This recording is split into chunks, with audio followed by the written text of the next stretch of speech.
Hello there. I am so glad to have you join me tonight because this is going to be such a special show for me.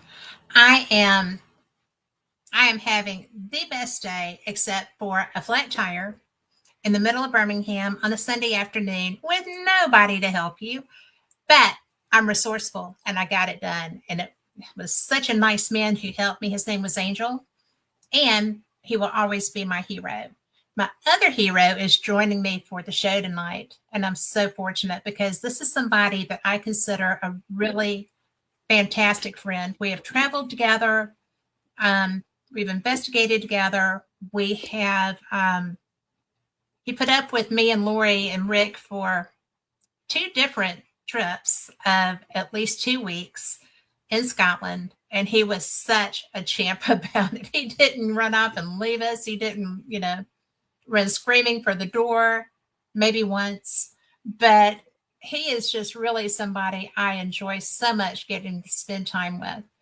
And I just did because we had lunch last week. So this is my friend, Mikey Thompson. So, Hey, girl. hiya, Mikey. Hey. Hey, boy. Hey. How How are are you? you? I'm good.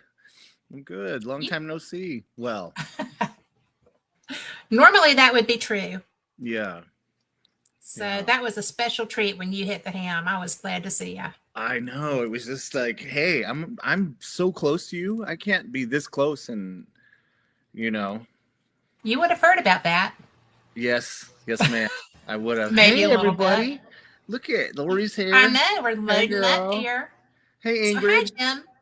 So we've got Lori, we've got Jim, who is the Lucier Mystery School. We've got Ingrid, and we've got all kinds of stuff that's going to be going on tonight because this is going to be a really graphic laden show. But in fact, my StreamYard was like, Chick, what are you doing? You've got plenty here. So that was funny. But it's never done that to me. Really? Yeah, it's never done that to me. It was hilarious because I was like, and so then, you know, That's all right. I We'll crash it. We'll crash it. it's all right. You know what? It'll just come back. Yeah, we'll be fine. We got So Carl. one We got Carl running the show in the back, so we're good. Carl can keep everything working. He is Mm-hmm. so good at that. And Yeah. it's funny because he really saves me from myself so many times Yeah. because, you know, like on days like today when I'm all in a flutter, right? Because every place I went to the places my son used to work and they turned me down. What? And I'm like, two different stores, two different places that fix things were Hmm. like, oh, Chick, we're so sorry, you know. Yeah. And so the first time I called my son and I was like, where do I go if I can't go here? And because the woman didn't know me, right? Yeah. And Aaron said, well, we'll get that handled, Mom. you know. Yeah. So, but I left. So, But because it I didn't worked want to be out. that person. It worked out. Hmm? Everything worked out. You're good. Well, yeah, but it turned out that it wasn't a nail. It was actually one of those little screwdriver heads that you put into a change out screwdriver. Yeah. Wow. Yeah, and the pointy part, because it was a Phillips, the pointy part had gone into my tire, and just the nub that holds it in the bit thing was what was at the top of, showing on my tire. And Uh, so the man, when I finally found this wonderful man, Angel, he was trying so hard and he couldn't get it out because it narrowed down and then spread back out. They had to take the whole tire off to get it out. uh, And he fixed it so that I could drive it home. wow. So they So were able to last patch it. well, Oh, one of those pluggy things, yeah. Yeah. it took a couple of those. So Okay. I was just like, but it was fun. But I had just gotten, I've been spoiling myself a little bit. That's what I get for doing that on show day. So well, I had to do something. My nails look like, Dracula nails. So Yeah. Me too. I know, right? I'm So kidding. Jim says he just walks or takes a bus, but I don't live where I can do that. So, or I would because I loved when I was in New York getting to use I wouldn't use their transportation system now, but I'm a taxi girl at this point. Yeah, Uber, I mean, And no matter where I would be, I wouldn't do it in Atlanta either. I well, I don't mind traveling, and although I Traveling, think but I wouldn't take public transit right now. oh well, yeah, yeah, People be crazy, man. I know. This So, is it a full moon or something? Is that like yes, it's a great big moon. It's the biggest moon. It's the wolf moon. it's the wolf moon? Okay, that's what because I didn't Yes. have this yesterday. It just like so. I'm like, what is happening? I feel like It's just that day. yeah, my back looks like this too. It's just like it's weird, but I'm so not even touching that. uh, But hi Terry. hey Oh, Terry. Central Texas in the house. Oh So, yeah, I'm officially a Dallas, a Texan myself. So, well, Plano, mm. just north of Dallas, but yeah. Oh, okay. Oh look, Jim said that's why he was howling all night. I thought it was the Well, Taco Bell I ate, Jim. Am I allowed to say that? I don't that know. could always be That's the why I was case. howling all night. But Well, I've anyway, investigated about everything else, but not werewolves, so we can test that theory. yeah. Uh, About everything. We should go to Transylvania, ooh, don't threaten me with a good time. right? Yeah. That would be a lot of fun. Yeah. No, Terry, I'm not a Cowboy fan. No, I'm not. Is there another Texas team? Uh, No, I'm not a football fan at all. yeah. We like college football, right? Yes, Roll Tide roll. until that last game Ah, where they never showed up. I know. Well, yes, Melinda, we We do should need all to go to go. Waverly. I haven't been. I can't get Oh, in. well, I know it's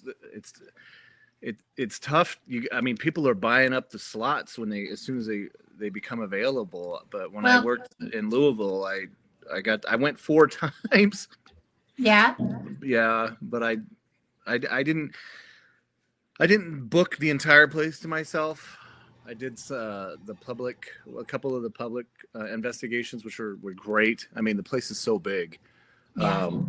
But wow, just wow.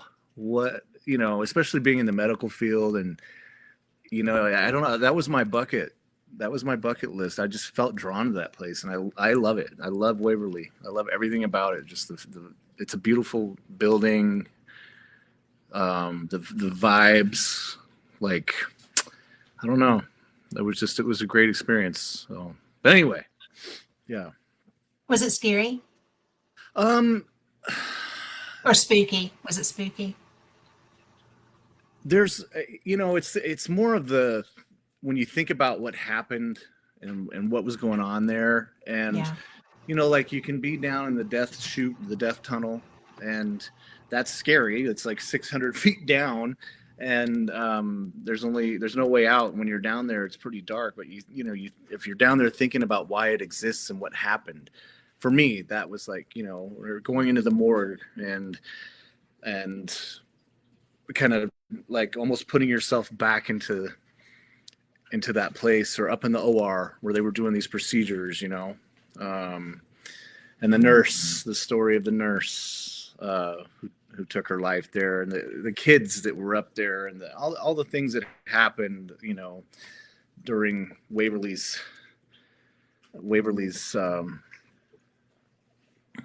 during her era. Is just it's sad, it's heavy, but I wasn't scared. I remember I got to go up to the rooftop, and I had gone by myself.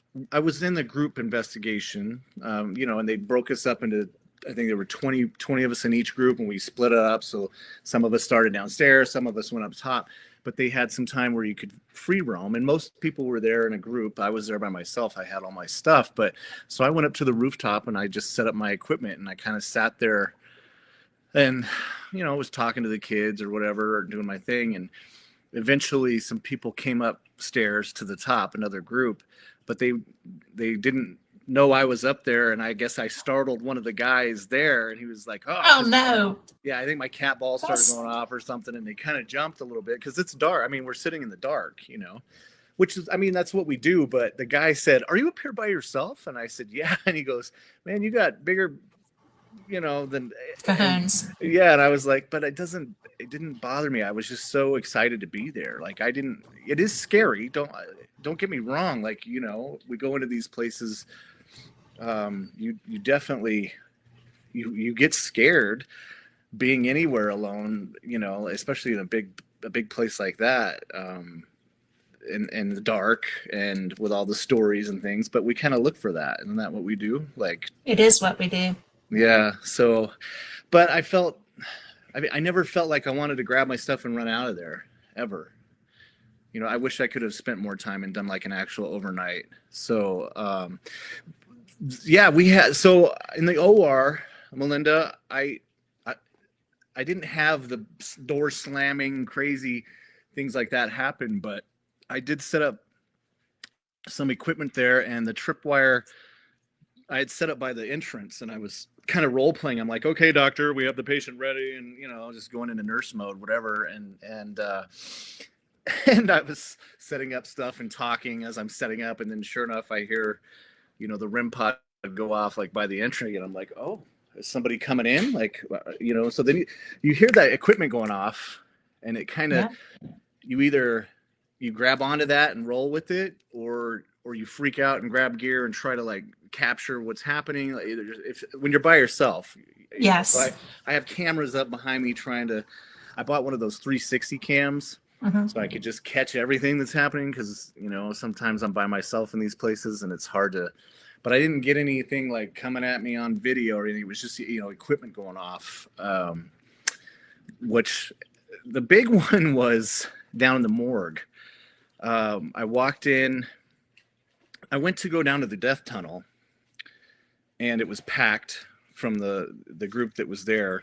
They had kind of made their way past the morgue, down the hallway into the death tunnel. And the guy that was kind of leading us said, "Hey man, you might want to turn around and come back later, give these guys some time." He goes, "And if you do, you might be down there by yourself, if that's kind of what you want to do, but it's pretty busy right now, or, it's pretty full." I said, "Okay." So I went back down to the morgue, and I had my rig. And if anybody has seen my rig, because I go a lot of places by myself, so I had to make this whole thing where I have my night vision camera, I have my thermal camera, I have my IR, I have everything on one rig, and my backpack full of crap. And so I walked into the morgue, and I was just kind of panning around,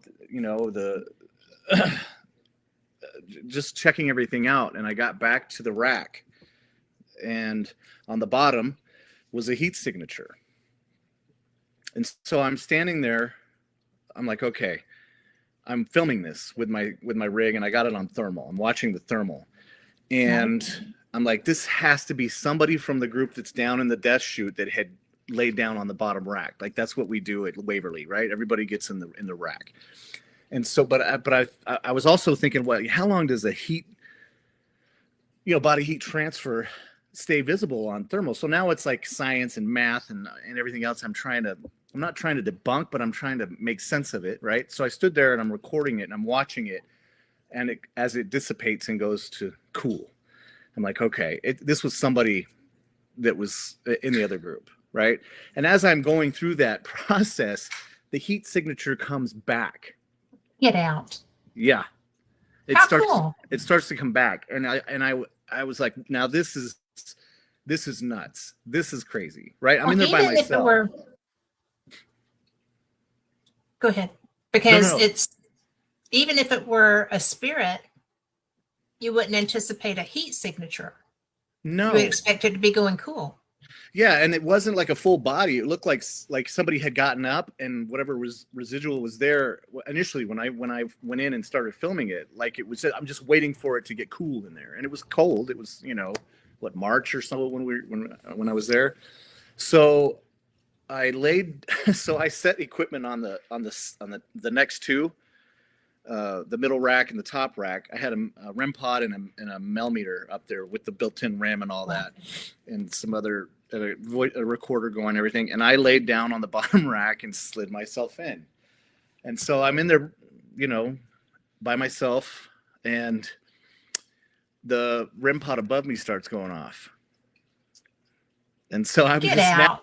Now I'm laying there. I'm a big guy. It's mostly muscle, mostly.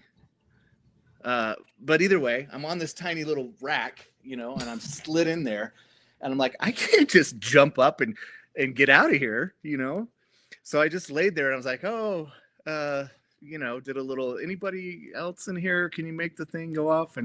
But then other people started coming back in, so I scoot out to let them go. The interesting part about that whole story, though, was I went and showed the staff that thermal. I backed it up and I said, "Hey, I saw this in the morgue. What's your opinion on it?" And the first thing he said to me was, "That looks like a child's heat signature. That doesn't look like an adult. It looks like a child." And he goes, "And we recently have had sightings of someone in the 7 to 10-year-old range down here." And he goes, "So yeah." I thought, and I didn't even think about that. To me, when I first saw it, it looked like maybe an adult had been there, somebody had been there, and I was at the tail end of this heat signature. But I didn't think of, that it could have been a child. But this is the staff's opinion on this too. So, and that's why we do what we do. We capture what we can, and nobody knows for sure. But that was definitely one of the most interesting things that happened to me there at Waverly, was there in the morgue with the rack. So That's pretty cool. I mean, if you're going to have just a thing, yeah, I mean, that's a pretty good just a thing. It was just a thing. I mean, one of the things that really surprises me, not anymore, but when we first started investigating together, is that no matter what, you are so ready for any scenario that comes up. And it's really cool. One of the things that really surprises me is how often, well, in my case, as you know, I had batteries croak on me constantly. Ugh. Constantly. And brand new batteries, or fully freshly charged, batteries, or it doesn't seem to matter the equipment that I'm using. And then I've had stuff that came, I would leave an area, and this happened to me at, I think it was the main, or Lori would probably remember that, but everything died on me, and I walked out of an area and everything came back. Huh. Which absolutely ghosts do love Duracell. They just eat them right up. But sorry. It's so bizarre to me that doesn't seem to happen to your stuff very much. Well, ma'am, if you recall, one of my favorite battery drain experiences with you was at Balgoni. Well, that's true.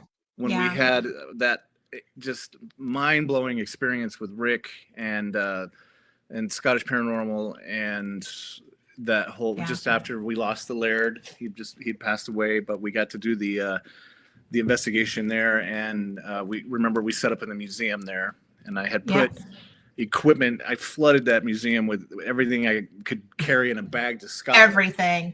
But when I was just literally with Rick yesterday, Rick McCollum. Yeah. I got to see him in LA. We went and had dinner with him and some of my members from Scars and their lovely spouses. But anyway, we were talking about this and how you know, the rim started going off, fireworks, and then the Mel fireworks, and the tri everything's going off. The K2s are lit. You pulled out your handheld camera, Oh, that was so annoying.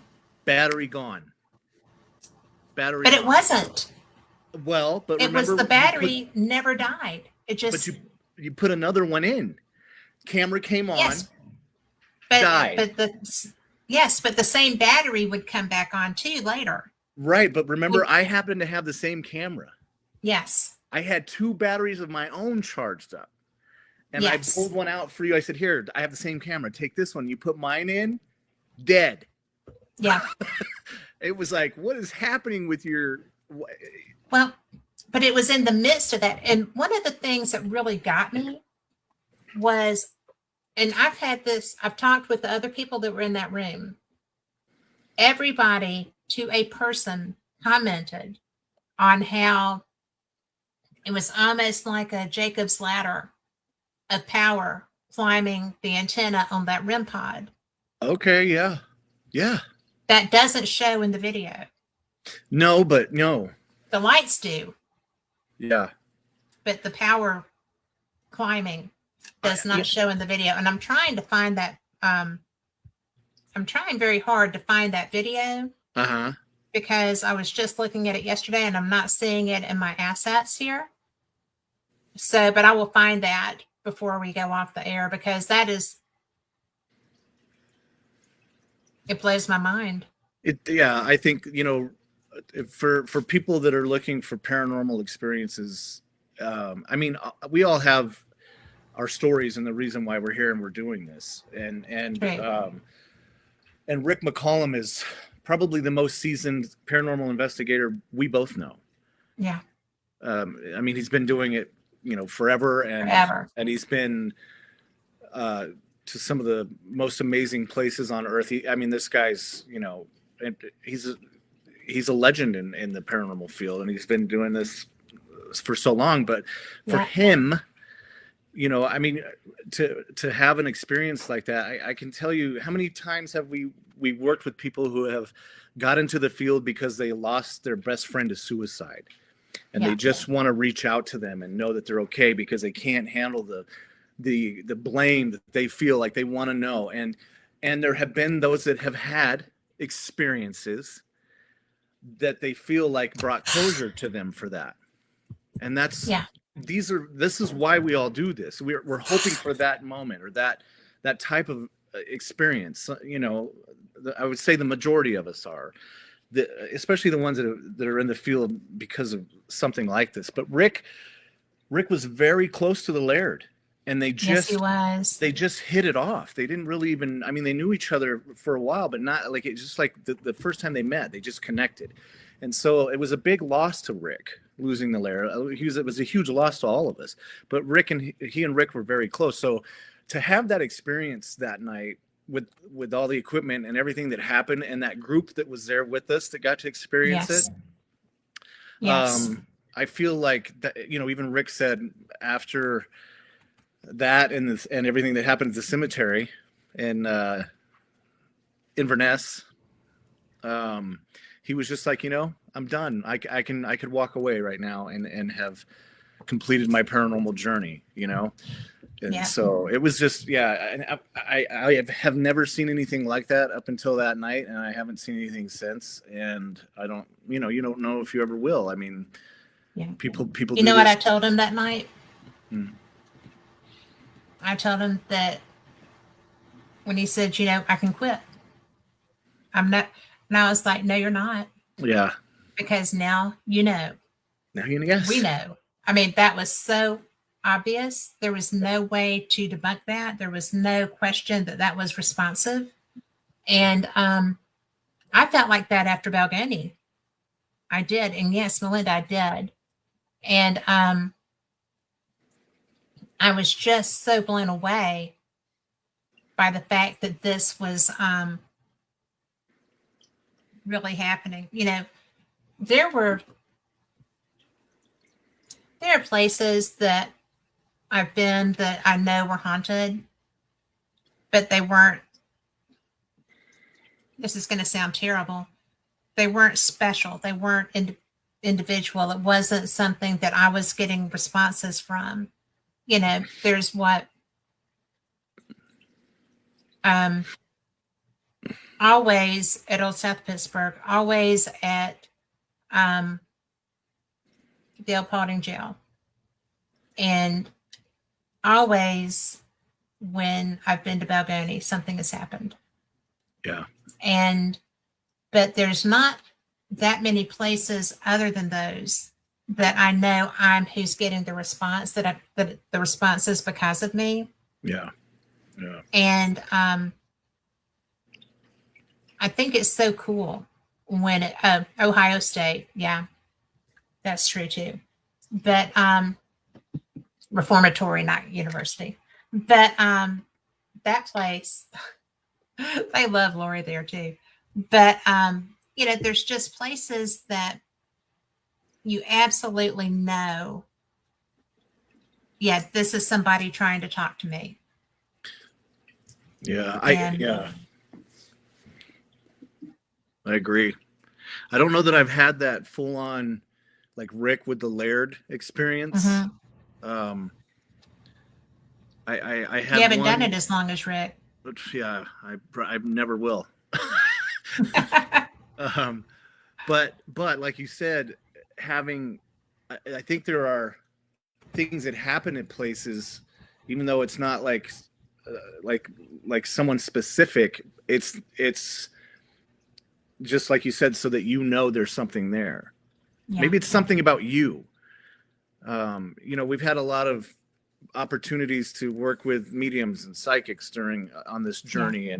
and um, that's a whole nother side of the paranormal for me. I'm the tech guy and the data collecting guy, but to have those people see something in you that you don't. Yeah. And then and for me, like for instance, when I was in Kentucky, I went up to Indiana State Sanatorium. Why not? I'm only 3.5 Why not? hours Yeah. from it, right? And I got lucky both times I was there. I had the entire property to myself. Oh my gosh. That would This, be heaven. it was insane. The staff were there working on the governor's mansion. They were turning it into an Airbnb, I believe, but no one on the grounds.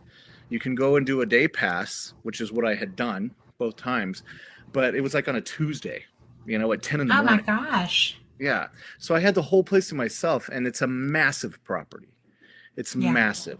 And so for me, I went through the tunnels, I went through every building, I went into the nurses station, of course, because you know, I'm a nurse. Yeah. And so I wanted to set up in the octagon. I call it the octagon there, kind of. They had like a nurses station in the middle of the, you know, you could see each wing, and I set up equipment there, but you know, I felt that again, that personal, that connection as far as like the medical field goes. Mm-hmm. And I was up in the mental health building, the 4-story building they had there. And, you know, like you were saying, like you were asking earlier, do you get scared? Like, was I scared at Waverly? I wasn't so much scared, but I'm not going to lie and say that I haven't been in places where I've, you know, I've been scared. But what I do is I'll walk to that entire property. And when I feel that in my gut, where I kind of want to turn and run, that's where I set up. Yeah. Because I feel like that's my body telling me, you know, hey, they're here. Something's going on, right? So set up here. And I did that there in Indiana State, and I sat in the little common area, which was kind of in the middle, and sure enough, I had equipment going off like it was coming towards me down the hallway. And so again, did you use your light path? The strip? Yes. Yeah, I've used that a couple times, and I think the most I've ever gotten out of it was at Waverly. When I set up in the OR, I had that strip laying there in the entryway, and I got some hits on that. But I've just, you know, I wouldn't say that the equipment doesn't work. I just say there was some, like Rick McCollum, for instance. Keep going back to this guy, but he's the K2 master, like the old school K2. And that's just his thing. Like that, it doesn't matter where we're at. The guy gets hits on that thing. He does.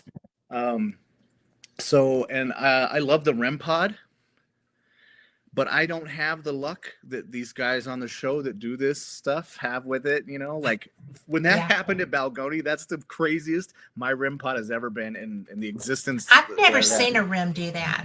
Mm-hmm. I'd never seen a rim do that. And, I found it interesting with all the stuff that was going on in this room. And it was very obvious who it was, who he was there for, what his goal was, which was communication. And I can't remember which of the ladies said, but there's supposed to be a code word. There's supposed to be a word that the Laird gives that Greg had set up with him. I said, well, Yes. Greg's not in here.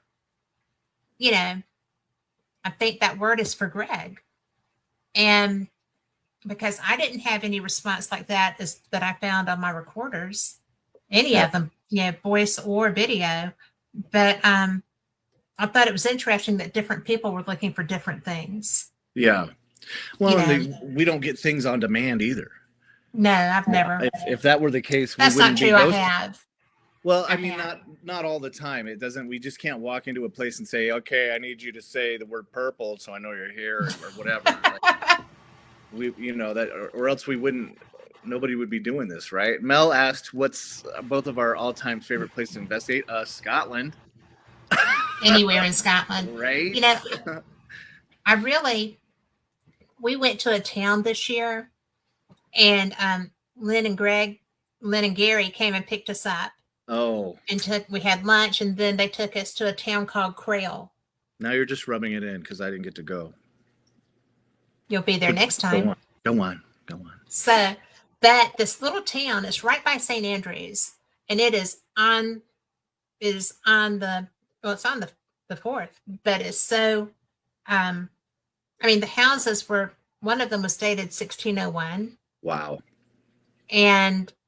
But it's the only place in Scotland I saw flying a Union Jack too, Oh, really? which I found that very odd. Hmm. But they had a harbor like St. Andrews, but more compact. Yeah. And Lori and Lynn found tons of sea glass there. And meanwhile, I'm looking at the water and the bridges, right? I'm not into the sea glass because I've got all this stuff I've read about right in front of me. And you know how I am about that. Yes. But we stopped and had tea and shortbread at the cafe. They had a little bitty sit outside and it was freezing cafe. And I would love to investigate there. Yeah. And it's not far from St. Andrews. And, it's just that I feel like and I feel this in a lot of places there, which is why I love Scotland. Almost everywhere I go, I'm aware of spirits around us, anywhere we go. And that town and St. Andrews probably are the two strongest. But what's your favorite place, Melinda wants to know, in Scotland? Oh, wow. That's like asking who's your favorite kid, Melinda? Come on. I'm Well, on gonna give any you. given day, we all have one. My kids are watching. Oh, They are not. no, They'll watch later. they don't care. Honestly, Melinda, and I'll give you my honest answer to this. And I'd love to hear what Kat thinks too.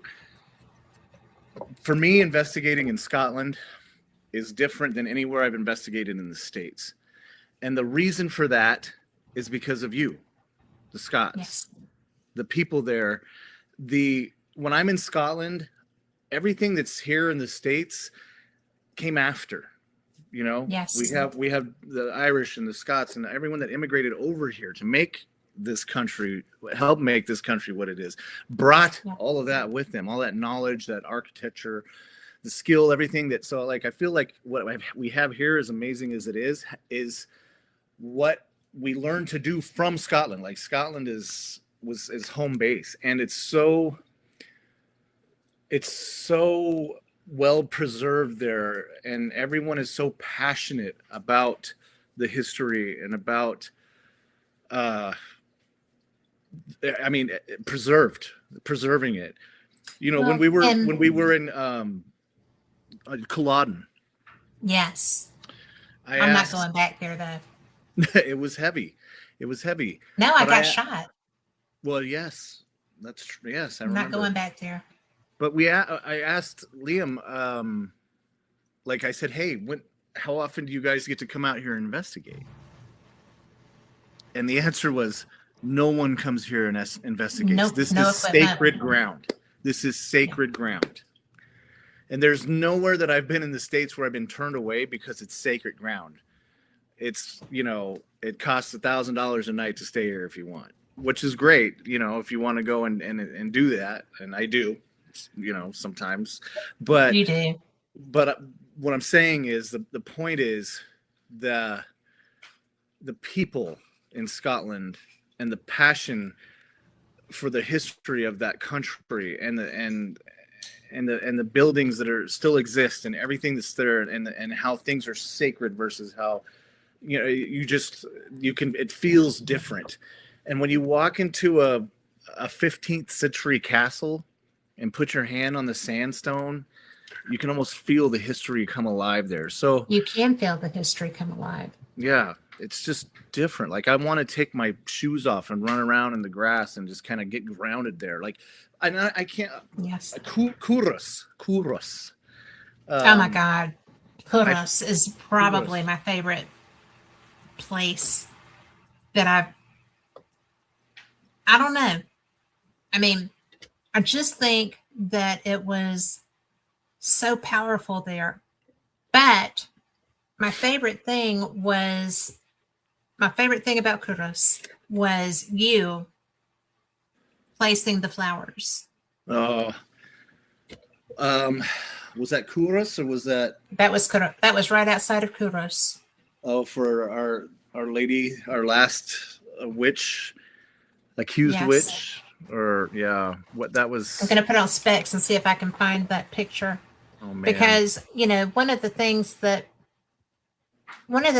just struck me about that was there it is. Oh wow, One of the things that struck me about that was that to a person, when we heard that history, all of us were her. Yeah. All of us were we couldn't stand what happened to her. Right. And we had horrible witch trials here. And it was just hideous. But they've opened now a witch trials museum in Scotland. And Linda's brother is the person over that. Or was when it opened. I assume he still is. But when Lynn was telling me about that, she was like, I'll not go. And I think she changed her mind on that. But I was, hey Tom, but it was just so, to me, because I started researching it, like compared to our witch history here. Mm-hmm. The Scots are the way that they are because they have in their history the capability of being ever so brutal. It's what saved their nation so many times. It's what allowed things like with this woman to happen, and other women, and men too. Wasn't just women in Scotland, but it was just absolutely shocking to me, the brutality that the Scots used in their treatment of the witches. We were bad. Yeah. But the Scots were brutal. And that's one of the things that I think still runs in the Scottish body, is that power and character, that the same thing that allowed the negative has also served them so well. because they are fierce and they are powerful and they will they will defend to the end Well, they're passionate. and They're with a passionate. passion. And I don't think that I know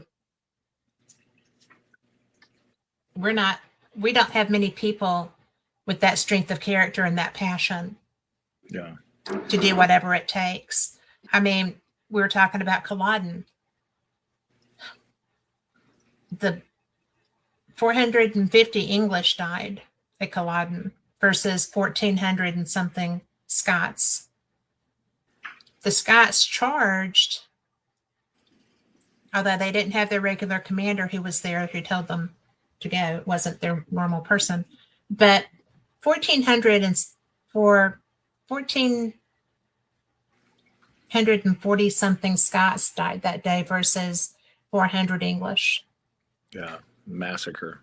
Brutal massacre. And, you know, they didn't stop. You know, that's what got me, is that they just kept fighting, even against those odds. Yeah. And those English were so brutal that they went and killed the families of the people that were there fighting. Yeah. Just kept And going. They didn't yeah, want well, to I mean, they found out who it was that was fighting at Culloden, and they went and killed their families just because their people were there. Yeah. I'm not a big fan of that, No. But that, like this picture you put up here, you know, this is a marker. What we're looking at Yeah. right here, this is it's like a grave marker. This is where it is a grave marker. Yeah, and so I don't know, but not too long ago, you know, it wasn't very long ago that I myself wasn't at a cemetery putting flowers on a grave for someone that had passed away during my, you know, close to me. So this picture and this story that you were talking about, it was important because this woman was killed how many hundreds of years ago? And 5.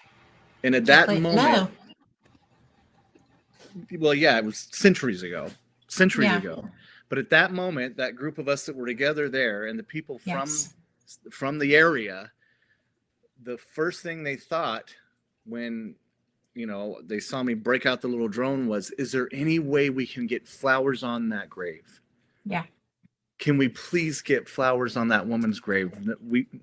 When's the last time someone paid respects to her? Yeah. This woman that was murdered for you know, allegedly being a witch. But that was the importance, like you were saying, like you go back to Culloden and the fight and these guys and the passion that they had, just as they just didn't stop, and it was the things that was important to them, you know. And just like the flowers were important to leave for this woman hundreds of years later, and we did it. I still, because you did it, you know, but with a lot of cheering behind you. But, you know, in fact, because nobody thought that those flowers were going to drop. Yeah. Guys, he What, had his some drone daisies? Go ahead. Yeah. little baby daisies. And it was so precious because he was flying them. And we didn't think that the drone was going to release them. Well, we had him tucked into the landing gear of the drone. And so he's sitting there and he was so determined that he's got his drone going. And it did. Yeah. It did. Yeah. And you were so successful because you were determined that that was going to happen. Well, you know, like when this whole thing started, I thought it'd be really cool to get a shot of that from the drone. You know, that was not my idea. Yeah. But it was a beautiful idea, and you succeeded with it. Right. But after the fact, you know, you're almost embarrassed that you didn't think of it. But to be a part of it, you know, like, well, I mean, like, I guess that's the difference, right? I'm over here with my drone and my cameras and my this. I'm like, well, I want to get a cool picture of this. Whereas the people that lived there and are passionate about the history of this rock we're looking at say, that's great, you have a drone and a camera, this, can you put some flowers on there for her? That's the Yeah. difference, Mel. That's what I'm talking about. Is Yeah. I run into a building with all my equipment and my gear, and I'm, you know, I should say that was the old me. I would, when I would, I would go in looking for answers and things. I have since learned in my time investigating to appreciate the history of the buildings and the people that were there before, and have the passion about it, just like you guys do. Every day with things like this. So it was absolutely an honor to do that and to be a part of that, however many hundreds of years later. And they didn't even last on there long. They fell out of the gear and they laid there for a minute, and the wind came and carried them away. And it was enough. We got flowers Well, on I the think that was kind of poetic. right. Yeah. Yeah. Yeah. Yeah. So it was it was an honor to be a part of that, and it was an honor to be asked to do that, and that's what I love about Scotland, Mel, is that passion. Like Kat said, the intensity of these guys in kilts trying to trudge through marshes and bogs to fight the English for their land. From those guys to the people with the bleeding hearts for the ones that were wrongfully taken and they just want to simply pay respects to them and put flowers on their grave. Because there's a method to do it. Yeah, and you guys you fill the spectrum. you're on both sides of it, but it's no less intense on either side, and I just love it. I love the passion there. Well, that's because it's beautiful. Yeah. And I would say I didn't meet anybody the whole time that I've been there. I've been 3 times now, and I haven't met anyone that is lackadaisical about their pride for their country or I mean, I'm sure there's rogues everywhere. There are. I mean, they're everywhere. They're universal. I haven't come across one there. Yeah. Well, everyone And that I've experienced there was excited to show us about their culture and about. yes, I mean, yes. I say, I love Kuros, and that was my heart's there. Mhm. But then we go to Perth with Lynn and Gary, Ah. and right Yes. now I fell in love with Perth. I say Perth. It's Perth. Yeah. Perth. Am I doing that right? Don't kill me. Yes. Perth. I'm trying to roll Perth. the R. But look at, I mean, the things that we got to see and do there, and the history there, and then Oh, well, we have a little something somewhere in here. do we Have to go to the specs, dig it out, But but yeah, I I mean, have to again, find it. These are the small little images over here on the side. that's okay. We get So- the idea. Oh, this is a better image. Oh, there's the plaque. Yeah. That's, I mean, can you leave that up so they can read that? I can't leave that up. Yeah, that's the beautiful plaque there, right along the front of the wall before you get to the beach on the lock there, or on the. That's high tide or low tide. They waited till low tide. They took her out there, dug into the thing, buried her, put the rock on so that she would be underwater as well, right? Because they were afraid she would come back. They were afraid she would come back. Yeah, there's it's a whole thing. it's a whole terrible thing, but look at, they built this. I mean, they put this plaque here to honor her, and then Because people there care. yeah, and they preserve it. Like I said, Yes.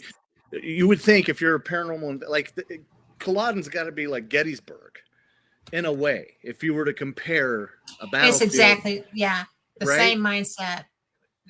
And that's why, I have gone and filmed, I've done some voice recordings, the battlefield. But one of the places, and I didn't even know what it was, turned out to be Devil's Den there. And when I saw it, I was just like, oh, this has so much energy, I was taking photos through there because that place just felt like I needed to document that. one of my friends who is not given to fancy at all was there, and there's a creek that runs across the little road that they built to go through the battlefields. And he was just standing on a bridge over that little creek. And he knows about paranormal, but he doesn't really investigate paranormal. And he said he was just sitting there and he was contemplating on all of the stuff. And he looked down and that creek was running red. Mm. And I was like, did you fall asleep? I mean, what happened? Yeah. And he said, no, it was running red. It was totally not, it was just there. Yeah. And I had felt places there that felt like that. Like that would be something I saw, but I've not seen that. It was the first place that I actually saw real apparitions that were stuck. I mean, I thought that I was passing reenactors. I was driving from Reagan in and looked down. There's a beautiful little white house down there, and I wasn't to any markers that said get battlefield or anything, so I didn't know I was on the battlefield. Now I know everything is a battlefield. But I looked down, there were these people, and they were in old white clothes, old school clothes, and I was like, oh, they're reenactors. It's a strange day to be reenacting. And so when I looked back down, because I just kind of glanced back down and there wasn't anybody there. That was my introduction to Gettysburg. Wow. And so I was just kind of like, well, I guess this is pretty rocking. Yeah. you yeah. know? Well, and you So, can imagine if you were able to put boots on ground and Culloden and have camera and gear and try to, what would you capture there? But I mean, I as an think that you would capture a investigator, bullet in the guts, what you would capture. I would or never just- do that there. Right, just have a real life experience like that, But you wonder, you wonder if you would capture similar things like people have caught at Gettysburg, Yes. But at the same time, I almost like the we'll never know, because it's just sacred. And it's not to say that Gettysburg isn't, or that Gettysburg is no less respected here. You know what I mean? Like, I'm not. Oh, it totally is. I mean, Yeah, it's different in Scotland when, it's not like, yeah, man, you got all your stuff, charge up your batteries, and we'll sneak in tonight and do this. They're like, no, we're not going to desecrate, or not that we're desecrating or anything, but we're not going to disrespect, or it's just a respect thing. It's sacred. I think the fact that these people were they didn't have any guns, and they were charging guns. Yeah. These are people who were passionate and willing to die, hoping that enough of them would get through to get to the English. Yeah. It was just the most horrible thing. And, and I found it interesting that what hit me felt like that. Cause I had that pain for a long time after I came home, and there wasn't anything wrong with me other than that paranormal injury. And it was really the fact that it didn't dissipate, and the fact that it felt the size of like a musket ball, like my grandparents used to shoot musket balls. It was real pain. I had to leave because, I remember. And even the next day, I can't remember where we were the next morning. But we were in Inverness then, weren't we? I think the next day we were, but I remember in the morning we were talking about getting breakfast or something. You were just like, I'm not even My No, stomach. don't want to put Oh, anything in there. yeah. That was, That Jim and you that's know, if asking. I'm not eating, there's something going on. Not Yeah, especially breakfast. I'm a breakfast girl. yeah. Beans and bangers and Mm. haggis. Come on now. Oh, You're the but is that goofball that ate haggis our first day, you got to ever try? our You were first in day. Scotland. You got to try it. Is that Your Jim face that? was, I've got the picture of you doing that too. I should have put that in there. I didn't know we were going to talk about that. I was But that nervous. face was like, I know. I know. But it wasn't bad. It's a little peppery. I mean, it's I've had it's worse dry. things. It's so Yeah. dry. Yeah. Yeah. I, Every I, piece I I had was dry. I'll do it again. I'm not afraid. I'd do But it again. is that Jim that's asking? Do you think the Civil War is still going on in the spirit world? Is that? That is Jim. Yeah, Jim, that's a great question, and nobody, we don't know. Nobody knows what's going on in the spirit world, but I, being in the medical field, um, and before I was a nurse, I drove ambulance. I was an EMT for 11 years, so I unfortunately got to be on scene after traumatic things happened, and I think that there are people that know, like I've been in all the scenarios where people are actively dying from cancer and they know they're dying and they've made amends and they've accepted and they're ready to go and they say their goodbyes and they pass on and then there's been people that get hit by a car 1 second they're listening to their favorite song and the next they're gone. So these traumatic deaths. I think the people that were fighting in the Civil War that were running through the woods and then got taken out by a bullet, there's a good chance there's someone still running around in the woods. How do we know? Yeah. Versus the person that had that's passing away from cancer and that knows they're dying. Like I definitely think there's a difference there, Jim, between the traumatic sudden deaths versus the other. But then you could potentially you could tie that into the whole residual thing. Why do we Yes. see these loops happening? Why is it that this person keeps walking through the same door and going out the same way? Why are they stuck there? Like, you could tie it all. I mean, we could do this for days. And we have, the paranormal community has for, Yeah.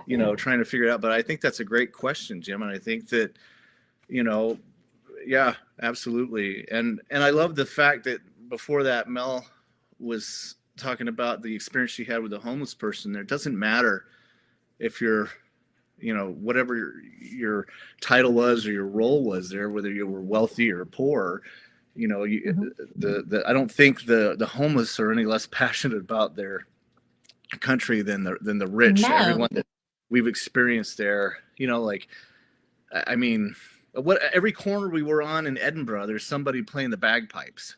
Yes. I mean, dressed in full kilts, Yeah. It's constantly happening, and it's just a different vibe there. So, but yeah, I don't know. I guess again, like I said, that's why we do what we do. Everybody's had. I definitely had my personal experience that got me into this. And I've said this 1,000 times, how the paranormal community has been really therapy for me. Yeah. Getting to meet the people the pioneers, I would say, for me, that started this, that were brave enough to go on TV when most of us at the time were afraid to say anything because I didn't want to get laughed at from coworkers. And, it was a different time. So to have these people come out and be brave enough to share what they were doing to try to help people and then start this whole thing. It's been therapy, and it's been a great opportunity to learn more about other people's experiences and how other people think, or like Jim and I were we were just talking about the whole traumatic death versus, and how does that take, how could that relate to someone who's been experiencing a residual type haunt versus something that's just annoying all the time, there's just so many different types of experiences too. So you kind of learn a little bit about all of it. And um, I just enjoy the ride, you know. I really I do. know. And, one of the things that I thought when we went this past year, we got to have a very quiet night at Balgony. Yeah. And that was, it was very cool. We got to do an event at Sterling Castle, Sterling Jail, old Sterling Jail. And there was so much energy because it was a rainy, gloomy night. But I actually got to see the Milky Way on my way home from Sterling to St. Andrews. Really. And Gregor was so nice because I'm in the back seat. Lori's passed out. Rick and he are chatting, and I'm bored and I'm looking around because they're not talking to me. So I looked and I saw, and it was rainy, but I saw all these lights outside the window. And I said, "Can I crack my window? Do you care?" And he was like, "No, you do what you want, Les." So I did. And it was the freaking Milky Way. I've Yeah. never seen the Milky Way before then. And I was like, and Yeah. I'm doing all these little girl noises in the back, like, oh, oh, oh. I would have And been too. so it didn't wake anybody up, right? Mhm. So I rolled the window back up and I sat there for a little bit longer. I said, "I'm going to roll it down again, okay?"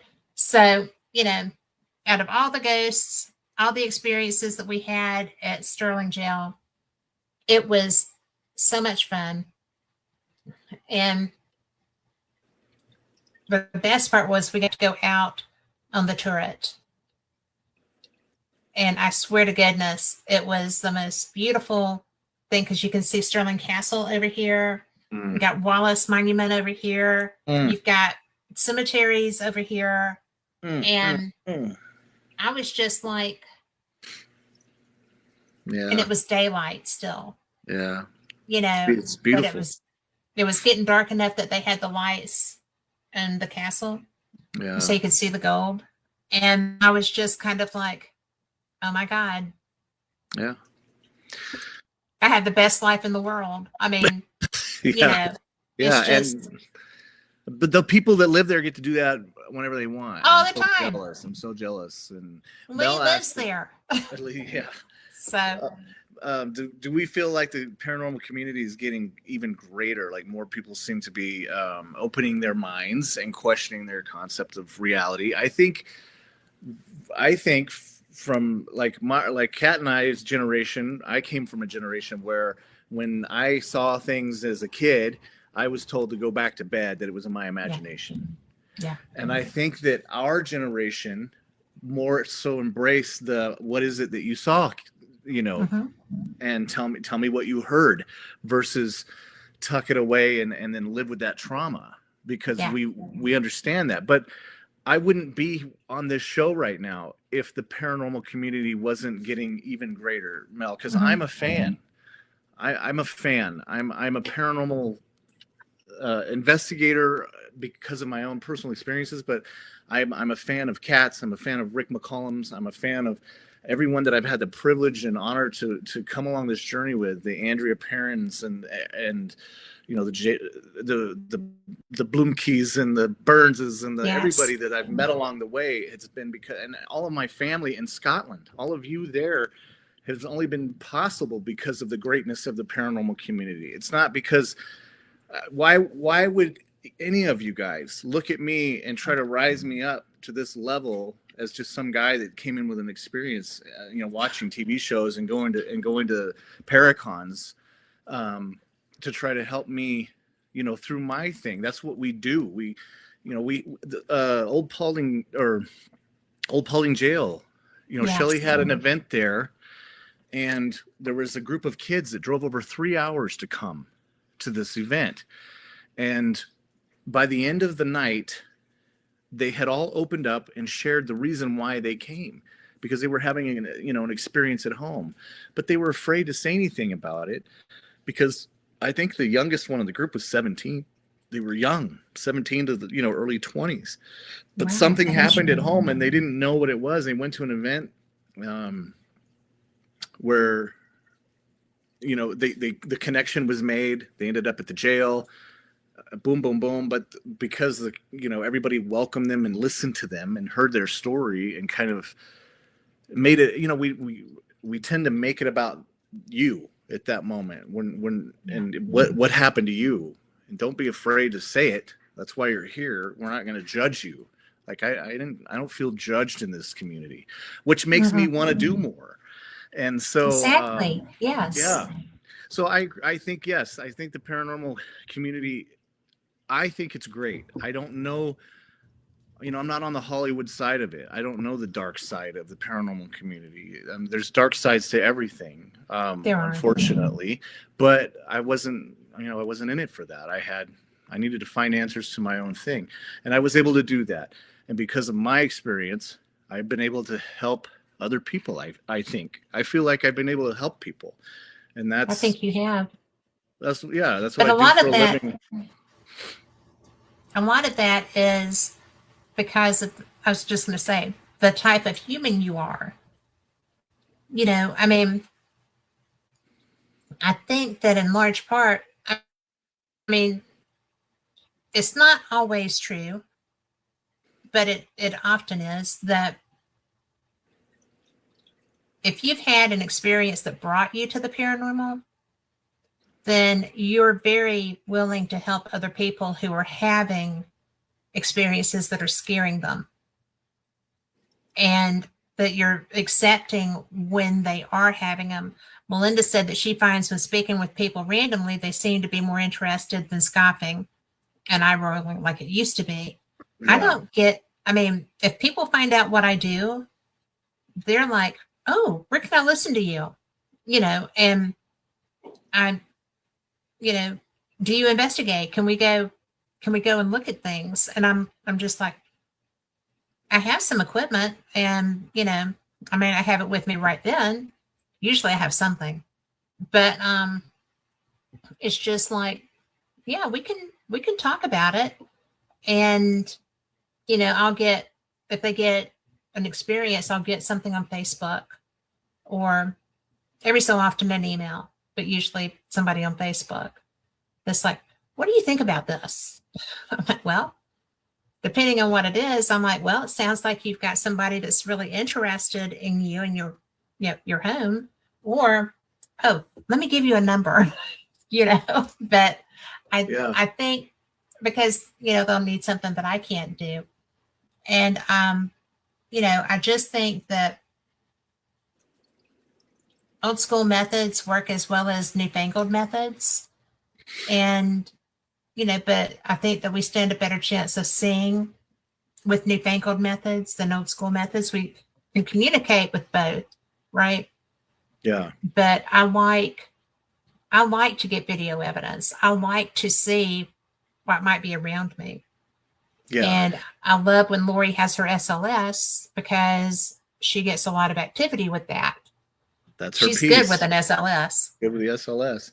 Well, the whole, But to go back to the scoffing thing, Mel, and like how I agree with you, but even, I started this journey sharing the story of what was happening with my family with the yeah, coworker. I'm at Steven's house right now, Steven and Susan, and Steven is the co-founder of Scars. He's the one mhm, that pushed me to do this. yeah, He didn't laugh at me and say you're crazy, whatever. He said, well, Mikey, there's a paranormal group here locally. Maybe you could reach out to them and see what they think about your story. And and I was like, really? Like, there's ghost hunters here in the area? And he goes, yeah. Then he went on to share like my sister's friends with him, and they've done, like, he made those connections. I would have never done that if I hadn't have shared that and right. had Steven here to tell me, hey man, yeah, I just, and what of all the people that I could have told that story to is going to be Steven, whose sister is friends with a paranormal group in town that's local that can take me and do this, and like, you know what I mean? Like, it all spiraled into this. So you Well, can't if be you ever afraid to, doubt that things happen the way they're supposed to, that's a good case in point. that's why I'm here right now, because of Yeah. that story. I had a friend. I have a best friend. Yeah. And what do we do with our best friends? We tell them We trust everything. them. We Yeah. trust them. I trusted him with what was happening with my family. He didn't scoff at me, Mel. He didn't laugh at me. He didn't make me feel like I was crazy. He tried to help me. And that opened up a door, which opened up another door, which opened up another door, which here we are 25 years later. I just walked through Kat's door Yeah. onto the show. And it's all because of, you know, those little connections. And don't be afraid if you're going through something to talk to somebody about it. You never know Yeah. what, you know, there was a reason why I told Steven about that story. There was a reason why Steven and I met. I needed him Yeah. at that time. I was going out of my mind with what was happening at home. I needed that. And he was the one, he had the answers, or, you know, to get the ball rolling. So yeah, I love our community. I love everything about it. I love it too. And I love that it's getting, again, like you said, because of the pioneers in the television side of this. You know, there's so many, but Grant and Jason, and, you know, people laugh at me about this, but Zach Bagans, you know, for all, I mean, you've got to remember that he's a drama major. He is an actor, but he also has a real thirst. And I don't always agree with his methodologies, but it's not my job to be his policeman. And I think he pays a price sometimes for the methods that he uses. But I do think that all of these people, you know, then you've got the Ghost Brothers, you know, they came out also in a community that has no interest in that on a daily basis, and they were willing to put themselves out there as well. Yeah. And you know, it's really something that they had to overcome a lot. All of them had to overcome a lot of prejudice. And you know, there's a Yeah. lot of people that have come along with, especially, you know, Grant and Jason, and now of course they've separated. But everybody that, there's a lot of stuff still coming out of that relationship. Right. Yeah. And I just think it's cool. Melinda said that she shared an incident with someone on Facebook that had happened to her at Greyfriars, and that person led her to Scottish Paranormal. Or, I wouldn't have you met know, Scottish Paranormal if it hadn't been for Rick McCollum. And ditto. I wouldn't have met Rick I wouldn't have met McCollum. you if it weren't for Rick McCollum. I wouldn't have met you if it hadn't been for Rick McCollum. I wouldn't have met Rick McCollum if it hadn't been for Jamie Montgomery, who was friends with Kat and Shannon and the Porterville Ghost Society. Like boom, boom, boom, boom, boom, and you can trickle it down to, you know, but each one of them, nobody was ever like, oh, don't bring Mikey back because he's just he wants to have a TV show or something, or you know what I mean? Like everyone that is in that little web of ours knows my story. And you and I have shared stories. And Rick McCollum, we all know Rick's stories, and you know, the ones that he shared with everyone in the books, and the ones that maybe not everybody knows. But and so yes, it spirals like that, and I've never felt unwelcome. You know, I was just with Andrea and Chrissy right before Christmas, having dinner. They invited me over to the house and cooked dinner. For, well, you know, and you know, we're gonna share a little bit of that. You hear? Yeah. So there y'all are cooking dinner. Yeah. Yeah. Just in Georgia, right before, you know, Christmas. I mean, Oh, there's being Peanut. I had to put this up. I know. She's such a cutie, little Peanut. Oh, there's Anne. There she is. Yes. And she is listening. They both are. And I'm sure he Uh-oh. is too. So, hey, girls. Hey, Hey, girls. girls. Hey. Hey. But I mean, So, this is our family now, you know? it is.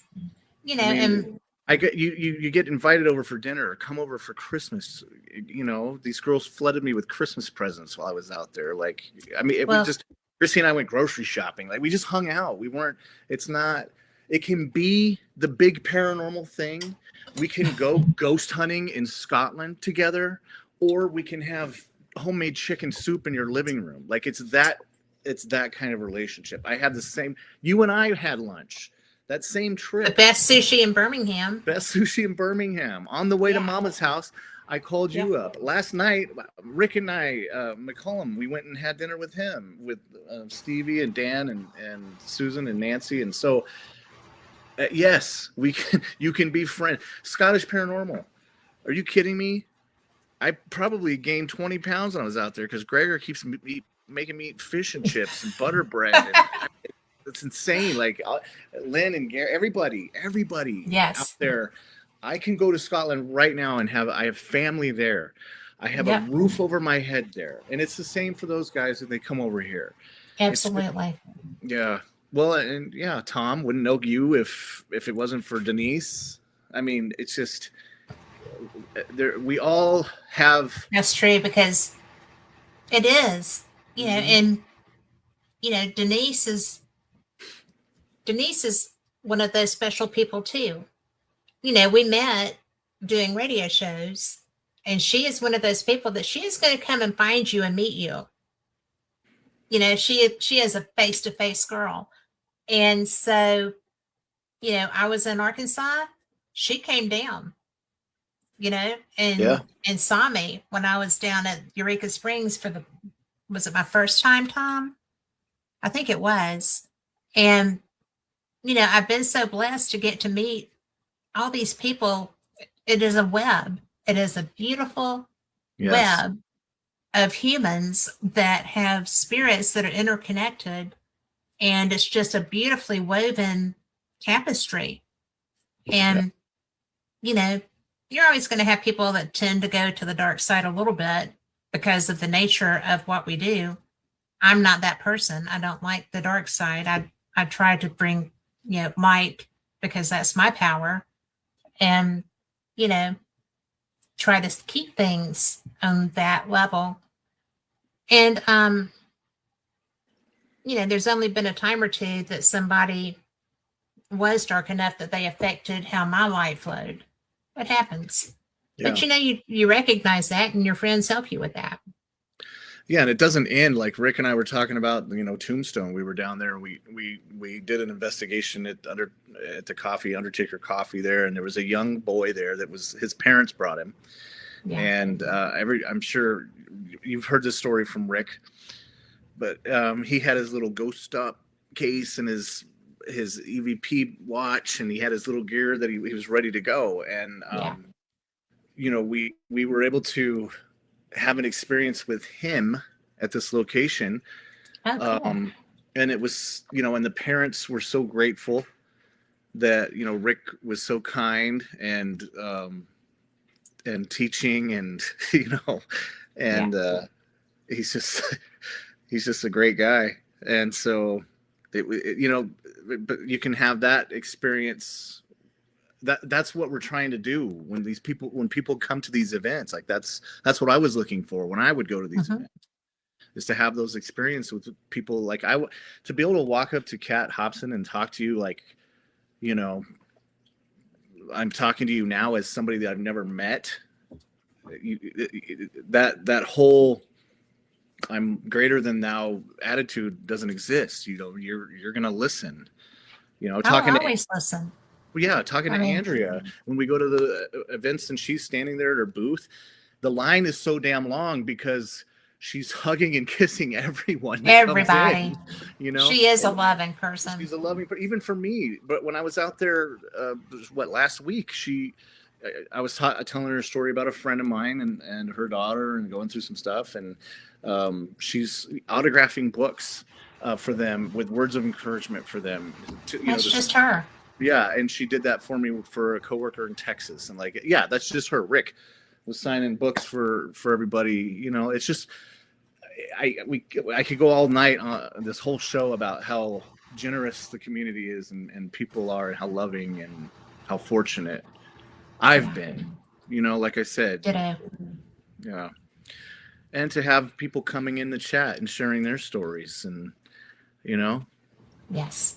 Oh, yeah, Tom said we keep missing connection, but we know each other. So when we meet, it'll be meeting an old friend again. That's exactly it. yeah, I mean, yeah, that's exactly it. And, it, I've done the show for 10 years. And when I got hacked and everything, it got a little bit off track, and that's okay. I love where I am now. Can you believe this? I yeah, mean, I love where I am now. And, I'm so fortunate because these shows go out on the dark. Um, oh my gosh. I know, I'm looking. Dark Realm TV. I didn't want to say the wrong words, but it's an app on Roku and Amazon Prime. So, I'm back into, and this was just a blessing. This was Carl and my relationship with Denise, and you know everything that played into me being on this network was such a blessing. yeah, And that's that connection again. It's just one of those things that you don't always know how good of friends people are when you're just being friends, and you love people, and you're just, and then I was really, Carl, I'm going to tell on you, but I was really in a bind, right? I'd done my show for ever, and then got blown up by some trickster, and didn't have a way really to do my show, or not a way to be out the way that I wanted to.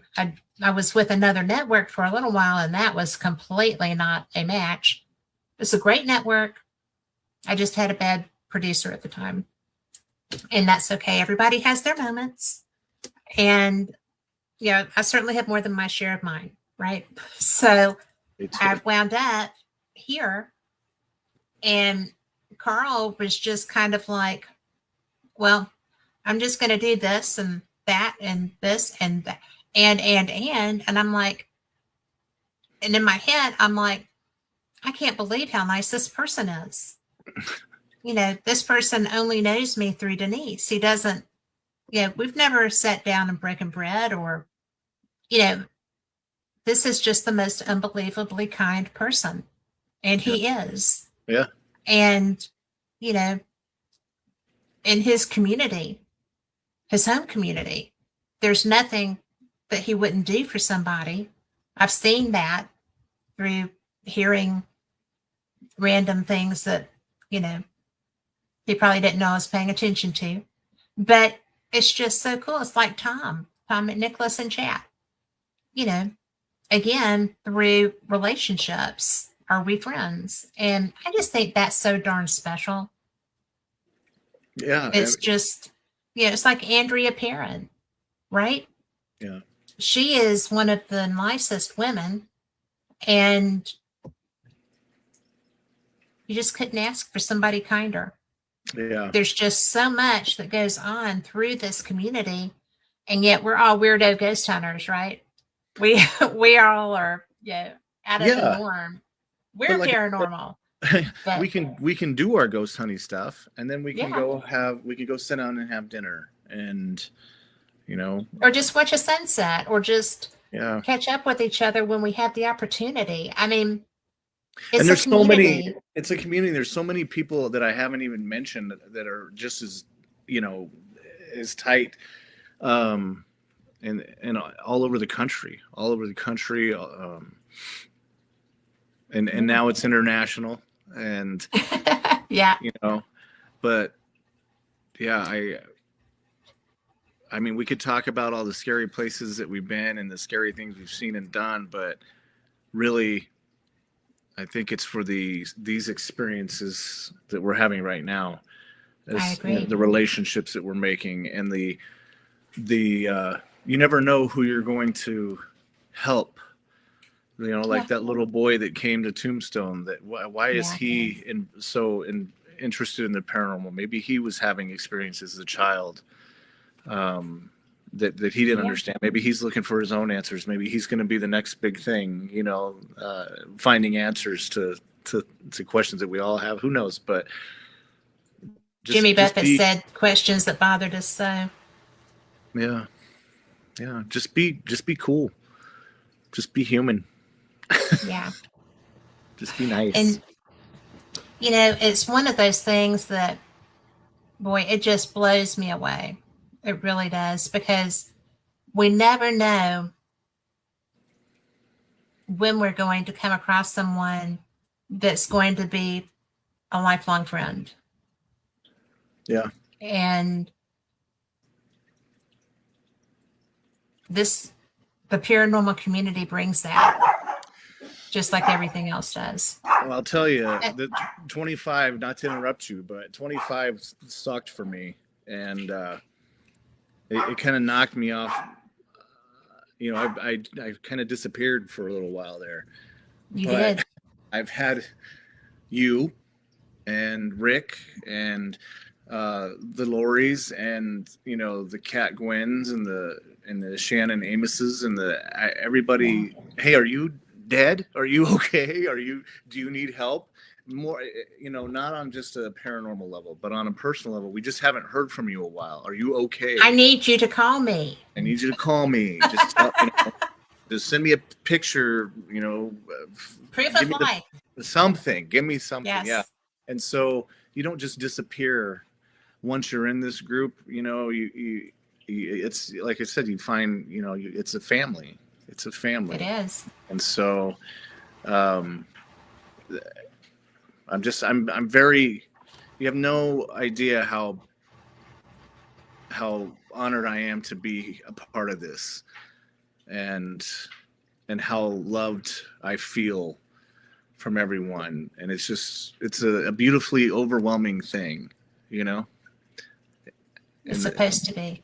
yeah. But So, there's a reason people care about you. well, yeah, we get to know that human side. We do. Yeah. And so, Jim said the dogs are chasing a chupacabra. oh, you Those can were hear the not my dogs. dogs this time. Yeah, that's. I have two those are the dogs in babies. this house, and they're both a They're- little bit rowdy sometimes. It's the wolf but- moon. That's why It is the it's wolf moon. It's Was that you behind that beard they were chasing going me. off like that? Yeah. Hey, Carl, I got to say something to Carl. I was just looking at a video in here last night, the one that is not new, and I don't see it now. Do you see it? It's Mikey's video. Carl knows everything, guys. If anybody can find it, he can. I saw it last night. I just looked at it last night, but I don't see one in here that's long enough. Which video was it? It's the one that you did in Scotland. Ooh. Of Scotland. The little drone one? Mm-hmm. Oh, I just had it last night. I was looking at it. I just have to find it. But anyway, Mikey is the best drone operator I know. And he's pretty darn good at doing other things too. So it's not just his equipment. It's not just, although he does look like Rocket Man sometimes when he's going into an investigation. And it's really cool. It is really cool. But I think it's one of the greatest things ever when we're sitting at dinner and this person has taken a video And one of the people viewing it says, "Oh, you cannot have done that. If I saw that, I would have to take you to jail," or Oh, whatever he said. And yeah, I was yeah. like, Oh, yeah. oh dear, oh dear. Mm, And yeah, it but was perfect. it worked out. It worked out. I know what It not to did work do. out. It Yeah, did work out. yeah, yeah. But let's see. Was that 2025? It was, right?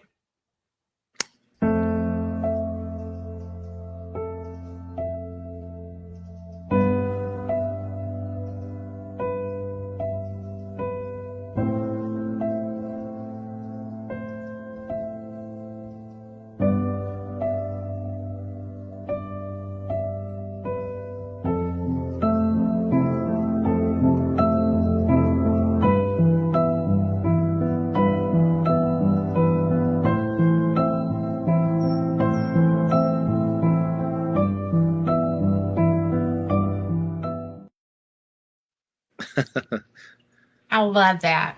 Oh, thanks. Yeah, little Carl, can you make snippets. it full? I want to ask Carl if he can make that full screen. Can you show that in full screen? Mm.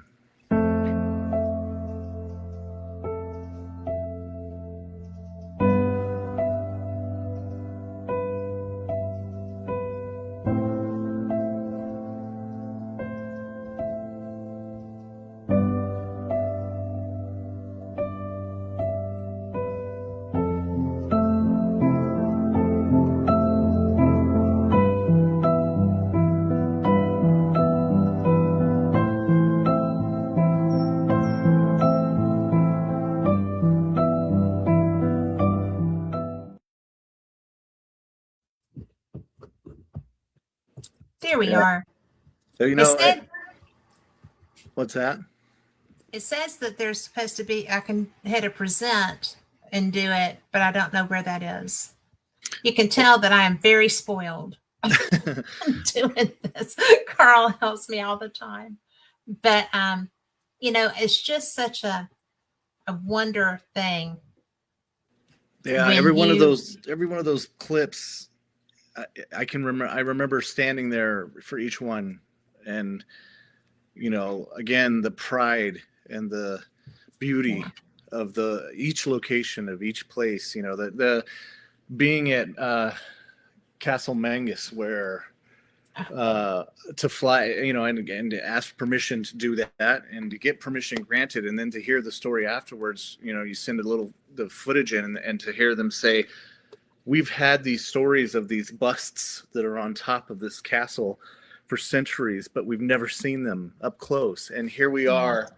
Now we can see the tops of the castle, or being at the Knights Templar Chapel, oh and my gosh. to have the Yes. cross. I mean, it was just every flying over the stone. On the beach, every little thing. I remember being there and feeling the history and the importance of that, and being able to catch those little moments, and then to be able to look back at that little video and remember each place. So every time I watch that video, it just hits me that we're so amazingly fortunate. I'm going to put some pictures up because these are yours, but that's a Culloden clan marker. yeah, They buried the clans together as much as they could. yeah, And so each of these stones coming back through the back there is a different clan. And this was our first trip. yeah. That was at Roslyn, and that is Miss Uh, Andrea Perrin. yeah. And let's see. I got a lot of hugs that trip. Oh, she is such a love. Let's see. That's one of your images. Where is that? Oh, this is the Rick McCollum and I went to the Murder House in Los Angeles where they filmed the first season of American Horror Story. And so this is the back of that mansion, that home. But we got to walk through there and do a little investigation down there in the basement, and um, that's a beautiful property too. Yeah, The exterior is gorgeous. yeah, it's beautiful. Some people might recognize that from American Horror Story season 1. It's very pretty. Yeah. Is it very active? Um. So we we've heard stories while we were there, and then Rick and I were down in the basement doing an investigation, and we had the whole thing happen again where his K2 started going off. And then as we're standing there, we had set REM pods up. REM started going off. He set up a REM pod in another room. So we had 2 REM pods. There were little rooms kind of off to the side there in the basement. And that REM pod started going off. I had another millimeter with the REM pod in the back part of the basement that while we were in the front doing, talking to the first one, that one behind us started going off. So yeah, we definitely had some experiences there with the equipment going off. That's fun. Yeah, it was neat. And then, Yeah, that's again inside the kitchen there in the murder house. I love the fact that you kind of want to see a place like this be restored. But look at, I mean, that picture right there has got a lot of history too. You see the brick there, and yeah. um, like you almost want to leave some of it like untouched, just to preserve the wood floors down there that were, it just, you can feel the age of the house and the history. And then this one was a little funny. Uh-oh. Ooh, funny. Oh yes, we were there doing. There was the twins. Yeah, they were doing. The person that had rented the property had been filming all week for their podcast, and so I ran into the twins while we were there, but it felt very Shining-ish. It does, yes. Yeah. Let's see. And then that's beautiful. Yeah, just another living, I guess, the living area there. But look at the ceiling in there. That's what I'm saying. That's gorgeous. Yeah. Unbelievable. Beautiful. Mm-hmm. Yeah. And I'm going to tell you, when I first saw this photo, I'm thinking that that's at the Strathern. Oh, really? Right? Doesn't the carpet look similar? Yeah. And it does look like the Strathern. Yeah. Oh, yeah. And here it definitely does. Mm-hmm. So the Strathern, y'all, is a beautiful hotel that we stayed at in Kirkcaldy. So Kirkcaldy is in Fife in Scotland. So, yeah, look at that staircase, and then oh my gosh, that staircase is amazing. I love it. Oh, this is Inverary, isn't it? It's Inverary, yeah. And in that little clip you showed with the drone footage, me flying over the water underneath the bridge, that's behind Inverary there. That castle is just gorgeous.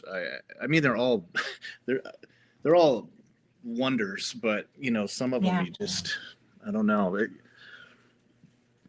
This one was nothing but weaponry in the first floor. It was, and the dining area was set. It was so beautiful. Yeah. But I love that you got this. This is one of my favorite images I've ever seen of Inverary Castle. Yeah, I think I got that when we were driving in. This is Stirling. Mm-hmm. But those roses are so pretty. The rose garden in Stirling. There's outside of Murder House again, Rick and I. You guys are such rascals. I know. Look at him. Look at that guy. But yeah. I kind of was like I'm telling you. You wouldn't think that he was a great big ghost hunter, would you? Yeah, yeah. You kind of, I don't know. I think he would be a stunt man or something. Did anybody else like zoom in on this and see if there was anything peeking out of the windows up there? I, it has Well, it that looks feel, like, doesn't it? yeah, it does look like it. Yeah. And what is this? Oh, Oh, Inverary Inverary. from the. That's such a beautiful castle. Isn't she I pretty? think I found one that looked like Dunrobin. Whoops, we were already there. Hmm. Yeah. Oh, there's Aerith. That was so cool. You know, Falkirk. I mean, right behind there. That's where William Wallace was handed over, I guess is what you would say Yeah. in Falkirk there. But if you look at that picture to the right of it there, when we first got to Aerith, the next morning we stayed at the hotel, but the next morning I woke up at like 4 in the morning, just because of the time change and everything else. I couldn't Right. sleep, so I walked over to the castle, and there's a little hill there on that right hand side, and I Mhm. just and the the morning dew and just everything Scotland, and I just kind of laid there on the hill and looked out at the field there, and just you can almost just feel everything happening around you from that Mhm. time. Or I don't, it's just such a different vibe, you know. It is. Yeah, The I love energy there is beyond. It really is. it is, and I love Aerith Castle too. I love that castle. We had a great experience there, Yes. And got in trouble for it. Would have done it maybe. again 67 times. Worth it. Mhm. Oh, this is, well, they call this the Suicide Bridge. Hmm.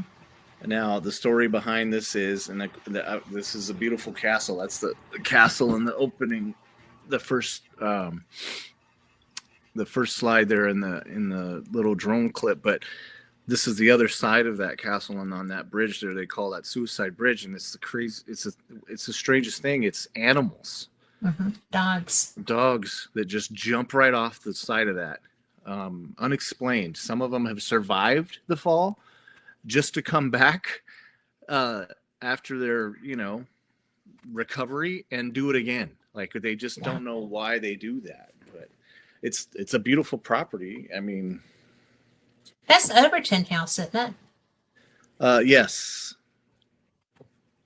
Wait, That was a beautiful yeah, house, too. Overton, yeah.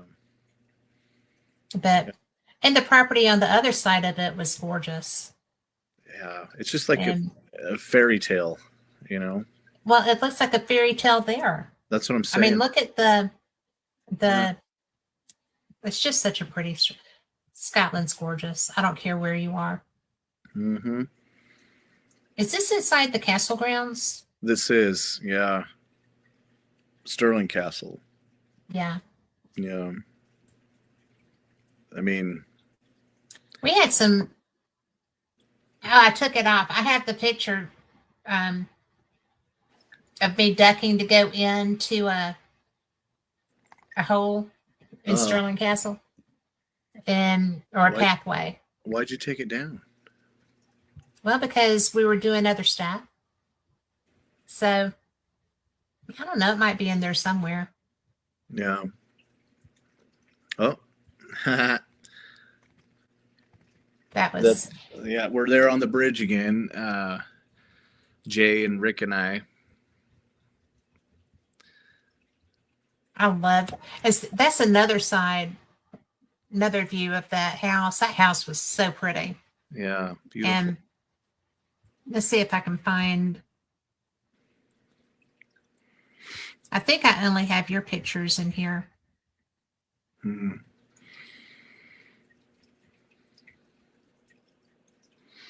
Oh, Do you remember what you said when we got there? I said it looks like we're walking into a painting, I believe. Isn't that? Yes, you did. That's Yeah. still one of my favorite Mikey quotes of anybody quotes because it did. And you can't really tell in this image, but to the left is the most beautiful pasture. And I always tell people this because when we were coming in, there were long leaf, long needle pines. The needles were like this long, and the arms were drooping. Remember that road we came in on? Yeah. Yeah. I mean, it was so out of time. So out of time. Yeah. It was just brilliant. And then there's where you made your special friend. Oh yeah. And that's You had the in best time there. that was in Perth, I believe. Yes. Since you Um, were mentioning Perth. yes, Perth. I love that town too, and that's the museum that they have. And if you have an opportunity to go, they really have done an amazing job of preserving. I mean, they have some maps Oh my gosh. upstairs. Yes. From the Yeah, 1400s. yeah, part of the original building preserved. Like it's a great. If I recall, they were talking about one time. Isn't they it was a leather workers building, right? Isn't that where Hmm. the Leatherman Yeah. shop was? The Fair Maid House, yeah, Lori. Hmm. And so when they would come in from sea and dock, they would come in and hit the leather shop there. And I think there's still the area that opens out to the street where they would walk up Hmm. to the window and grab, shop through the window or whatever. But yeah, that's just I just love that. I love that town.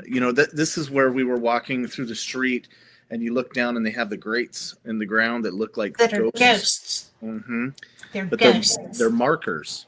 They're actually Yes. markers where they found bodies when After they. the floods. Yeah, yeah. Like it's just another thing, another reason to love, Scotland, and you're walking and living history there.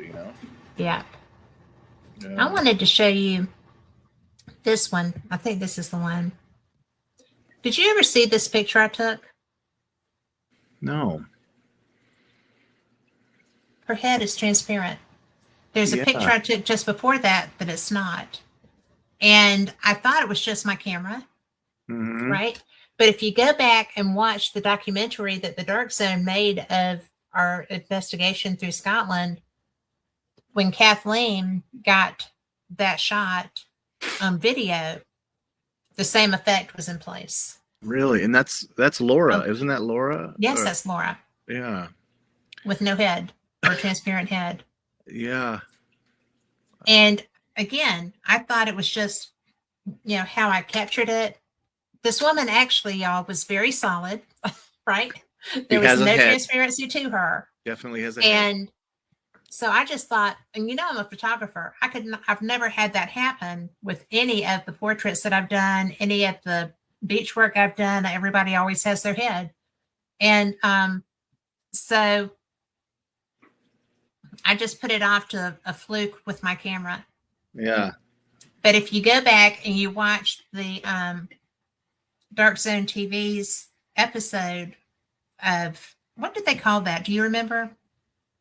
the Dark Zone. Yeah, what the show was called? Well, are you talking about the series they did, or just when they Yeah, filmed that us this doing was the on. investigation? Because you can go back and watch the Balgoni investigation. Okay. Uh, But if you do that, the video has her with a transparent head as well. yeah, Both cameras should not have done that. maybe she's, got royalty blood, and it was an off of their head thing. I don't know. The rest of her is fine. Yeah, maybe her cousin's cousin was like a queen or something, and a Mary, and they just I don't know. I don't know. But isn't that the most bizarre photo? It's very I can't tell you how many photos I've taken. That's the most bizarre. yeah. And Oh wow, that's a good and for one. this bridge, Yeah. so Wait, was that yours? Mhm. Yeah. yeah, So what are there and 3 bridges there, right? That you can right. walk across, and that was And where we stayed was right on the other side of that. yeah. That's the River Ness. It is indeed. And that's technically where Loch Ness started. Mhm. The Loch Ness monster originated in the Yes. River Ness and then got cast out to the loch, never to come back Yes. to the river.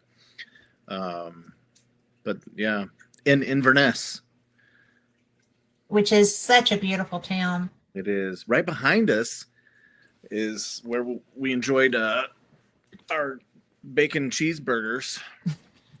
Yes. Yeah. And I remember one time we were walking across that bridge coming into town behind us there, and I saw a couple of famous people up there having lunch. Do you remember? I think That you were was one of so them. funny. Yes. Yeah, yeah, yeah. It was great. We looked out the window, guys, and Mikey's like, That's Rick McCollum. That's Rick yeah, McCollum and Cat Hobson. it Yeah, was hilarious. It was so fun. it was good times. And you know, every day there was fun. Yeah. So, and Jim said maybe it was a spirit just passing through when I took that picture of her. I mean, how do you? I mean, you could send that photo in to be broken down and the light spectrums and the this and the that, but I don't know. It's unexplainable. It's paranormal. That's It for sure. is.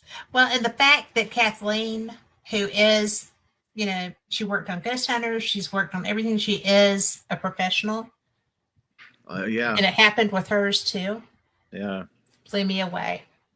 And there is Bannockburn, There's Bannockburn, and that's where. where Lori killed people. Yeah, that place. That I would love to spend a night in Bannockburn, and I would too. this is our second trip. Our first trip, we were denied access to that. It was, and I was very upset because that was one of the reasons I wanted to go was Yes. this property right here. But to have the opportunity to go the second time around and spend the time that we did in there, and we all had experiences in that place in the short time that we were there. And I would just love to get in and spend the night and see what else we could catch. I mean, there was stuff that was happening down in the kitchen, the rooms off the kitchen where they're doing construction. They're kind of blocked off. It was happening real time, and That was bizarre. yeah. And then at the same time that was happening, you guys were having experiences down in the basement area or the yeah. So I still can't believe I went down there. yeah, no, I'm beautiful, beautiful property. And Everything the about history it. there too. I mean, the history, yeah. Again, Battle of Bannockburn. how do you have just one favorite, Mel? You can't. You can't. I can't. You can't. I Yeah. cannot.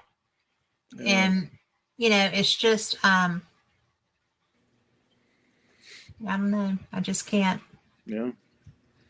Let's see. And Been there. Yeah. Well, I think we ran through. I have to tell you, this was one of my very favorite pictures. Oh, really? And I would not have thought, the gardens at Stirling Castle were absolutely astounding. And there was a private garden as you walked out of there going to the old jail that just absolutely took my breath. I loved it so much. Yeah. And one of my favorite things is the fact that we have gotten to experience not just the paranormal side of Scotland and so many other places, but we've also gotten just to experience the raw beauty of the place. And she said, oh, Tom says, isn't there a lore in Scotland about not seeing your head in photographs, something about a second sight? I'm not familiar with that, Tom, but I'm sure going to look at that because I was so, until I watched that video, the television show, I showed it to Laura and I was like, I don't know what's up with this, but this happened at Balgony. And by the way, yeah, that was in the Laird's quarters of Balgony, and which is a very haunted location. So there were so many oddities. I think a lot of it was the different energies that were bouncing around between people while we were there that day. But because there was a lot. And so I just put it pretty much off to that, you know. Yeah. And if it wasn't something with my camera, then there's, had to be something else. So I was looking for any explanation. And I don't know, man. It just blows my mind. You know some people you can ask. Yeah. Over there. You know a guy. Yeah. I know a guy. I know about 3. 6 or 7 of them. Yeah. But we got to investigate the Laird's quarters when we were there. Yeah. This year. Oh, okay. Well, I missed that, but when we were there before, that was one of the reasons why when we went back and did the museum, that I had set up equipment everywhere that I had, because in the Laird's chamber up there, that first time, Gregor had set his tri-field meter in the back. I had a REM pod behind us directly across from it. We had, a Mel meter. We had REM pods. We had kind of surrounded the room with equipment. And yes. Gregor's tri-field went off. And then the REM went off, and then the Mel went off, and Rick's over here with his K2 going crazy. So we were having this thing happen, and I felt like it was, I'd even asked, were there ancillary, or, when they had their secret meetings up here, the Laird and his guests, and they talked about money and war and everything private up here, were there still servants that would have stayed kind of in the shadows at the helm, ready to go get wine or whatever they needed? If he said, go get me something, they weren't supposed to be listening to what was happening, but they were kind of, in the background. And if that's the case, would there still be people feeling like they needed to stay there, ready to serve or do whatever at any moment, whenever they're called to? And they were like, yeah, absolutely. They would have people that do that. So maybe we were picking up people moving around in the while we were having our meeting, it was just a thought, but I specifically set the equipment up that way again downstairs because of that experience that we'd had the first time. And, it went nuts. That makes sense. Yeah. I mean, I get clowned on because of all this gear that I drag into places, but sometimes having a piece of equipment on every piece of furniture, comes in handy if you're recording the environment and changes and things like that. It works out. But you need them. Yeah. I carry a buttload of stuff too, and and look what happens. There's a reason for that. Sometimes it works out. Sometimes I'm going through all the videos on my computer looking for that Balgony. Yeah. Well, we'll just have to do another one, Kat, where we have. I'm down with that. We can just do video evidence all day. Yeah, we can do a series about it. Just that would be fun. We can put stuff in because you don't really see much of mine, so I can pop stuff in there too, and we can critique each other's and get some feedback on what you think is going on in it. I'm embarrassed to admit I have over 20 terabytes of video on hard drives that I have not gone through. I don't even know how much I have because I do not keep up with mine quite like you do. Yeah, it's a mindset thing. It's also, it's a lot of work. It is a lot of work, but it's worth it. Yeah, we got to get some fires under each other again. We got to get Rick on YouTube. This guy's got stuff, tucked. We should make our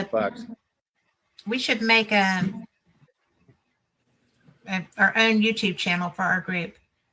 Okay. That would be fun. Yeah. Just throw our stuff up there.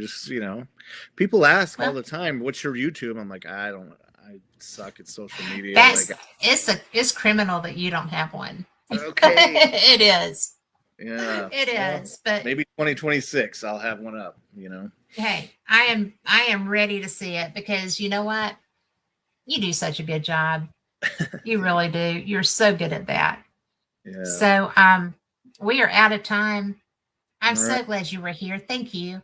Thank you for having me. It's good to be back. And good to be had. I miss you. Miss you guys. Miss you too. I All so right. enjoyed seeing you face to face and sitting down and breaking tuna.